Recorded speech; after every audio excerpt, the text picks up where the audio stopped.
ఈరోజు ఉదయం నేను ఒక మ్యాటర్ చదివా.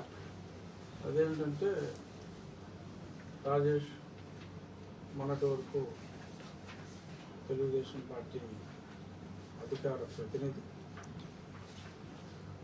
నాకు చక్కటి పరిచయం ఉన్న వ్యక్తి. ఆ మధ్యన కొన్ని ఇష్యూస్ జరుగుతున్నప్పుడు ఒకసారి మాట్లాడాలి అని అంటే వెల్కమ్ చేశాను. తర్వాత మరి ఆయన చాలా బిజీగా ఉన్నందువల్ల ఎందువల్ల కలవలేదు. కానీ సడన్గా నిన్న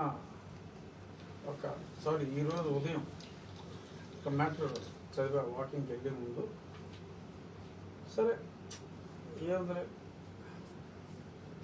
వేరే నీల్ కుమార్ లాగా మాట్లాడారు అని తీసి పడేయటం, అలా తీసి పడేయవలసిన వ్యక్తి కాదు కనుక నాకు బాగా పరిచయం ఉన్న వ్యక్తి, అలాగే మరి సమాజంలో కూడా మరి కాస్త గౌరవం ఉన్న వ్యక్తి అని నా అభిప్రాయం. సో ఆ అభిప్రాయంతో మరి సమాధానం దాంట్లో నిజం ఉంది అని కూడా చాలామంది అనుకునే అవకాశం ఉంది. కొంతమంది అతనితో ఎవరైనా చెప్పించారా అని కూడా అనుకునే అవకాశం ఉంది. ఎస్, నేను కూడా అలా అనుకునే అవకాశం లేదు అని త్రోసిపుచ్చలేం. ఒకసారి మరి కొన్ని ప్రశ్నలు, సుమారు 11 ప్రశ్నలు ఆయన అడిగారు రాజేష్ గారు. సో ఆ 11 ప్రశ్నలకి సమాధానం చెప్పటం నా బాధ్యతగా భావించి, అంటే ప్రతి కోన్కెస్గా గొట్టంగాడు అడిగిన వాటికి నేను చెప్పను, కానీ ఒక బాధ్యత గల అధికార ప్రతినిధిగా మొన్నటి వరకు బాధ్యతలు నిర్వహించిన వ్యక్తి మరి రేపు మాకు ఇలాంటి ప్రశ్నలు వేస్తే మరిన్ని గొప్ప బాధ్యతలు కూడా అతనికి ఇచ్చే అవకాశం కూడా ఉండొచ్చు. సో కాబట్టి సమాధానం చెప్పవలసిన బాధ్యత నా మీద ఉందని నేను భావించవలసిన అవసరం లేనప్పటికీ భావిస్తూ ముందు అతను ఏమడిగాడో దానికి నా సమాధానాలు కూడా చెప్తా. స్టార్టింగ్, ట్రిపుల్ గారు గతంలో వైసీపీ ఎంపీ, ఆయన్ని నియోజకవర్గానికే కాదు రాష్ట్రంలో అడుగు పెట్టనివ్వలేదు జగన్. Yes, correct. అంతేకాదు వైసీపీ వాళ్ళు ఆయన్ని వేలాడదీసి కొట్టి చంపాలని చూశారు, నీచంగా తిట్టారు. ఇది ఎస్, వేలాడదీయలేదు, బట్ పడుకోబెట్టి కాలు కట్టి చేతులు పట్టుకొని కొట్టారు, నీచంగా తిట్టారు, కరెక్టే. అయితే ఇప్పుడు ట్రిపుల్ గారు టీడీపీ ఎమ్మెల్యేగా గెలిచారు, ఇది నిజమే రాశారు.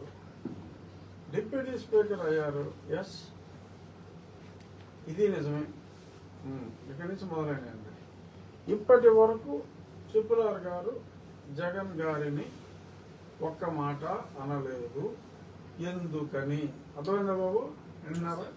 ఇప్పటి వరకు ట్రిపుల్ గారు జగన్ గారిని ఒక్క మాట అనలేదు, ఎందుకని?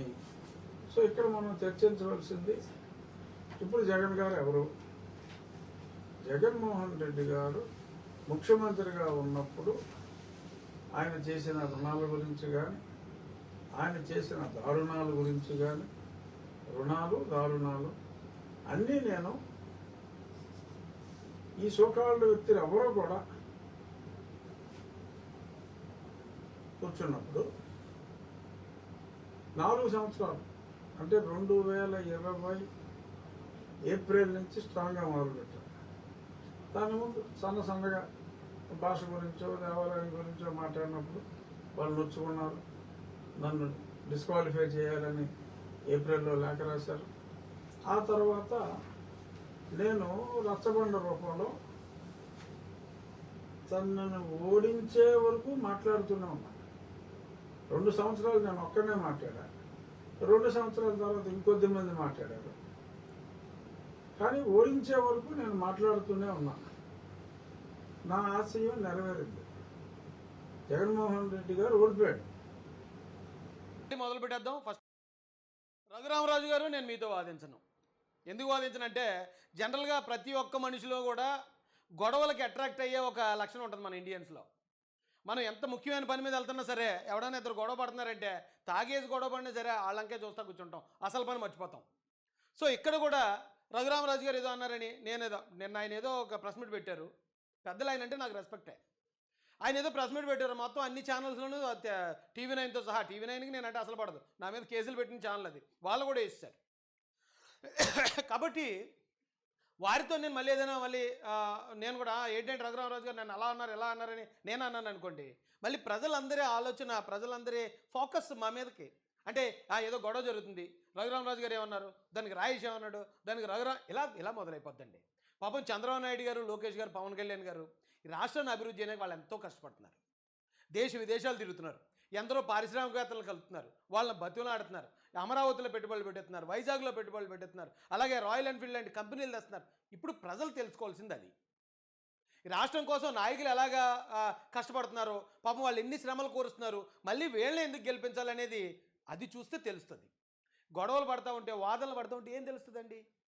కాబట్టి గౌరవనీయులైన రఘురామరాజు గారికి హృదయపూర్వకంగా చెప్పేది ఏంటంటే, జస్ట్ వారు మాట్లాడిన దానికి చిన్న వివరణ ఇవ్వడానికే ఈ లైవ్లోకి వచ్చాను తప్ప మీతో వాదించే ఉద్దేశం నాకు లేదు. కానీ మీ మాటల వల్ల చాలా రోజుల నుంచి బాధపడుతున్నాం మేమైతే.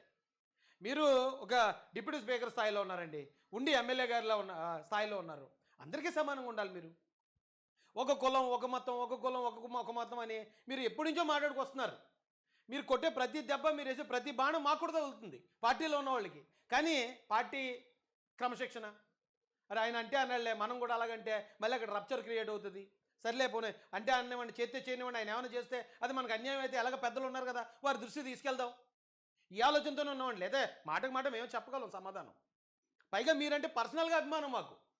మీ ప్లేస్లో ఇంకొకరు ఎవరైనా ఉంటే ఏమో చెప్తున్నామో నేను గట్టిగా, మీరంటే పర్సనల్గా ఒక అభిమానం ఉంది. కానీ మీరు వేసే ప్రతి బాణం మొత్తం ఈ వర్గంలోనే అందరికీ తగిలేస్తుందండి. అదే నేను చెప్పేది. మా వాళ్ళు చాలామంది అంటారా, రఘురామరాజు గారిని టూట్ అంటాడు కదా, మా జగన్ గారిని ఎలాగ అన్నాడు కదా, రఘురామరాజు గారిని ఎందుకంటే రాయిచే, అయితే రఘురామరాజు గారికి అమ్ముడు పోయారని కొంతమంది నన్ను తిడతారు.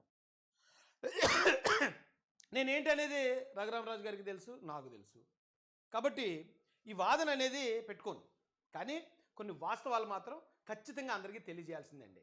ఇప్పుడు ఈవేళ అభివృద్ధి అంతా పక్కకి దారికి వెళ్ళిపోవడానికి చంద్రబాబు నాయుడు గారు, లోకేష్ గారు, పవన్ కళ్యాణ్ గారు చేస్తున్న పనులు ఏవైతే ఉన్నాయో, రాష్ట్రాన్ని అభివృద్ధి చేసే పనులు, దాన్ని దారి తప్పించడానికి జగన్ గారు అని టీం ఎలాగ పనిచేస్తున్నారు కదా.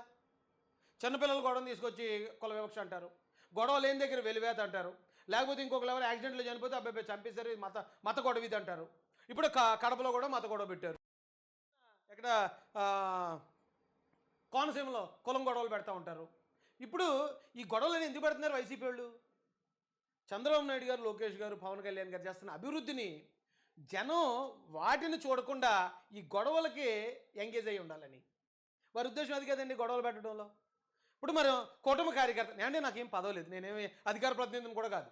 ఎందుకంటే మన కొత్త కమిటీ వచ్చింది కాబట్టి పాత కమిటీ ఆటోమేటిక్గా అయిపోద్ది. సో నేను ఇప్పుడు అధికార ప్రతినిధిని కూడా కాదు, జస్ట్ ఒక కార్యకర్తను మాత్రమే. ఒక కార్యకర్తగా ఉన్న నేనే, అరే పెద్దలు అంత అభివృద్ధి చేస్తున్నారు, దాన్ని తప్పుదారి పట్టించకూడదు. ఒకవేళ తిడితే తిడుతున్నారులే రఘురామరాజు గారు, నన్ను నా వర్గాన్ని అందరినీ తిడితే తిడుతున్నారులే, సర్లే పోలే, మనం ఇప్పుడు మాట్లాడితే ఇది ఈ గొడవ కింద క్రియేట్ అవుతుంది అని నాలాంటి కూడా ఆలోచిస్తున్నాడు కదా. అలాంటిది రఘురామరాజు గారు, ఆయన ఒక ఎమ్మెల్యేగా ఉన్నారు, డిప్యూటీ స్పీకర్గా ఉన్నారు, వారు ఇది ఎందుకు ఆలోచించరు అని ఆయన ఆలోచించాలి కదా. ఇప్పుడు ఎందుకు ఇలాంటి గొడవ, ఇప్పుడు ఎందుకు ఇలాంటి డిస్టర్బెన్స్, ఇప్పుడు ఎందుకు ఇలాంటి ఏదైనా చిన్న అవకాశం వస్తే వైసీపీలు ఊరుకోరు కదా, అవతలను రెచ్చగొడతారు కదా, గొడవ క్రియేట్ చేస్తారు కదా. ఆ గొడవ అయ్యే అవకాశానికి మనమే దూరంగా ఉండాలి. మనం ఇప్పుడు ప్రభుత్వంలో డిస్టర్బెన్స్లో, డిస్కషన్లో, కులాలు మతాలు అనే దానికి ఇప్పుడు ఎందుకు మనం వెళ్ళడం? రాష్ట్రం మనం చెప్పాలి అని నాకు కొంచెం బాధ అనిపించింది. అయినా ఆ బాధ అనిపించినా, ఎప్పటి నుంచో ఈయన మాటలు మా అందరినీ బాధ పెడుతున్నా, మేము మాట్లాడుకుని ఎంత కాదన్నా రఘురామరాజు గారు మన పార్టీ ఎమ్మెల్యే గారు, ఇప్పుడు మనం గట్టిగా ఏమైనా మాడితే ఆ పార్టీలోనే మళ్ళీ ఇలాంటివి వచ్చి, లేకపోతే క్రమశిక్షణ లేకుండా పోయింది ఆ పార్టీలో అంటారు. సర్లే ఆయన గురించి అందరికీ తెలిసిందే కదా, మాడుకుంటే సేమ్ ఇదేనండి. ఇది తప్ప ప్రతి రఘురామరాజు గారు చెప్పే ప్రతి మాటకి సమాధానం చెప్పగలను నేను. ఆయన మాట్లాడే ప్రతి మాట అప్పుడు 6 ఉందండి, 6 నెంబర్ 6 ఒకవైపు చూస్తే 6 కనిపిస్తుంది, ఇంకోవైపు చూస్తే 9 కనపడుతుంది. రఘురామరాజు గారు 9 అని చెప్తున్నారు అది, కానీ అది 6 అని మేము అనుకుంటున్నాం.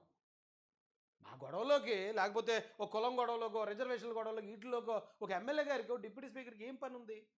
వారి బాధ్యతలు ఏమో అది కాదు కదా. వారి బాధ్యతలు ఏంటి? డిప్యూటీ స్పీకర్గా ఉండి మొత్తం హౌస్ అంతా క్రమబద్ధంలో ఉందా లేదా చూడాలి, లేదా ఎమ్మెల్యేగా ఉండి అందరూ అక్కడ ఉన్న నియోజకవర్గ ప్రజలకు ఏం కావాలి, తాగునీరా సాగునీరా లేదా రోడ్లా లేకపోతే ఏంటి అవి చూడాలి. అవి వదిలేసి రాష్ట్ర వ్యాప్తంగా ఉన్న దళితులు క్రైస్తవులు దేశవ్యాప్తంగా ఉన్న క్రైస్తవులు ఎందుకండి? నిజంగా ఒకవేళ ఎవరైనా అలా చేయాలనుకుంటే ఈ పదవులు ఏవైతే ఉన్నాయో ఈ పార్టీ పొజిషన్లు పదవులు వీటి నుంచి లేకుండా బయట ఉన్న వాళ్ళు చేయొచ్చు. బయట ఉన్న వాళ్ళు ఏదైనా చేయొచ్చు, ఏ కులం మీదైనా ఏ మతం మీదైనా పోరాడొచ్చు. కానీ ఓ పార్టీలో ఉండి ఏమంటే ఒక ఎగ్జాంపుల్ చెప్తాను మీకు. నేను ఎప్పుడో 2017-18లో నేను మాట్లాడిన మాటలు, కొన్ని కోపంలో మాట్లాడిన మాటలు, ఎలక్షన్ టైంకి వచ్చేటప్పటికి రాజేష్కి సీట్ ఇస్తే మేము తెలుగుదేశం పార్టీకి ఓటేమని కొంతమంది ధర్నాలు చేయించారు వైసీపీ వాళ్ళు. అప్పుడు నేను ఏం చేశానండి? ఎప్పుడో మాటలే, కానీ నా వల్ల చంద్రబాబు నాయుడు గారికి చెడ్డ పేరు వస్తే నేను తప్పుకుంటానని తప్పుకున్నాను. ఎందుకంటే మన మాటలు ఇంకా నాకు ఎమ్మెల్యే టికెట్ ఇవ్వకముందే నా మాటలు అభ్యంతరకరం అవుతాయేమో నేనే వెళ్ళిపోయాను కదా. ఇప్పుడు ఆయన ఎమ్మెల్యే సీట్ ఇచ్చారు, ఎమ్మెల్యే గెలిపించారు, ఆయన డిప్యూటీ స్పీకర్ ఇచ్చారు, ఆయన కూడా ఒకంత ఆలోచించాలి కదా పార్టీ కోసం. పార్టీ కోసం ఆలోచించకుండా మీకు ఎవరైనా పోనీ ఆ బాధ్యత అప్పగించారా? ఏమంటే రిజర్వేషన్లు సక్రమంగా అమలు అవుతున్నాయో లేదో రఘురామరాజు గారు మీరు వెళ్ళి చూడండి, అందరూ కరెక్ట్గా ఉన్నారో లేదో, రాజ్యాంగం కరెక్ట్గా అమలు అవుతుందో లేదో మీరు వెళ్ళి చూడండి అని మీకు బాధ్యత ఇస్తే మీరు చేయండి, మేము కూడా సహకరిస్తాం.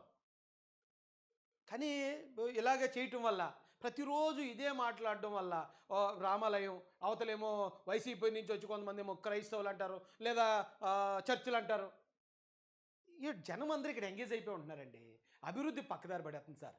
రఘురామరాజు గారు మీకే రిక్వెస్ట్ చేస్తున్నాను, మీరంటే నాకు కోపం లేదు, బాధ ఉంది, మీరేదో కారణం ఉంది, మీరు ఇది తీసుకోండి. ఇప్పుడు ఎందుకంటే ఈ ఆర్డర్ ఎప్పుడు వచ్చింది? 1950లో వచ్చింది. అప్పటి నుంచి ఉంది ఆర్డర్. ఎవరన్నా దళితులు క్రైస్తవంలో కానీ బుద్ధిజంలో కానీ సిక్కిజంలో కానీ ఎందులోకి వెళ్ళినా సరే వాళ్ళు రిజర్వేషన్ వర్తించదని 1950లో పెట్టారు. ఈవేళ వచ్చిందా ఏంటి అది? కానీ మీరు ఈరోజు ఎందుకు ఎత్తుకున్నారు? మీరు గతంలో రాజకీయాల్లో ఉన్నారు, అప్పుడు ఎందుకు మాట్లాడలేదు? ఈ 2 సంవత్సరాలు ఎందుకు మాట్లాడలేదు? ఎంపీగా ఉన్నప్పుడు ఎందుకు మాట్లాడలేదు? మీకు ఇప్పుడు వయసు ఒక 50 పైనే ఉంటాయి కదా, ఈ 50 సంవత్సరాల్లో ఎందుకు మాట్లాడలేదు? ఇప్పుడు ఎందుకు మాట్లాడారు? ఏదో ఉంటుంది, కాదంట్లే. కానీ మనం పార్టీ గురించి కూడా ఆలోచించాలి సార్, ఒకసారి ఆలోచించాలి. రిక్వెస్ట్ చేస్తున్నాను అంతే. ఇది నేనే మిమ్మల్ని డిమాండ్ చేయడం లేకపోతే అంటే ఇప్పుడు మీరు అలాగే గట్టిగా మాట్లాడతారో మీ స్థాయి వ్యక్తిని కాకపోయినా జగన్ గారితో నేను అలా మాట్లాడినండి.